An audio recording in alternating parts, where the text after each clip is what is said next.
guys અમે ખરા ઉનાળામાં ને પોણીના ડખાત નહીં જતા 2 દિવસ થયા ને પોણી જ નહીં આવ્યું નાસ્તો ખૂટી જ પડ્યું કારણ કે જ્યારે જોવો ને ત્યારે હું જ્યારથી જોઉં છું ને 107 વર્ષથી ગાઈસ આ પોણીના ડખાત કરી જતા જ નહીં અને અત્યારે ખરો ઉનાળામાં પોણી ના આવે કેવું થાય શું કેવું પિયા બેન તાન અને એમાં ઓન વળી વધારે પોણી જો પીવા તાન આપણે તો ચાલે ગાઈસ પણ હવે ઓન ગાય ભેંસો રાખતા હોય પોણી ના આવે 2 દાડાથી તો કેવું થાય એકદમ ખૂટી પડી છે ગાઈસ કારણ કે 2 દાડાથી પોણી નહીં આવી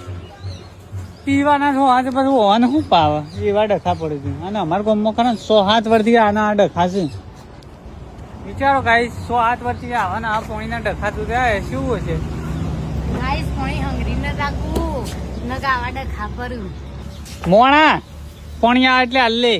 ચિંતા ના ગાઈસ આજ તો પોણી જ નહીં આવવાનું એનો મોરા વાટ જોઈ રહે હલ્લે પણ મોણા આવ્યા બોરીથી ભરી પાછી તાનું હમ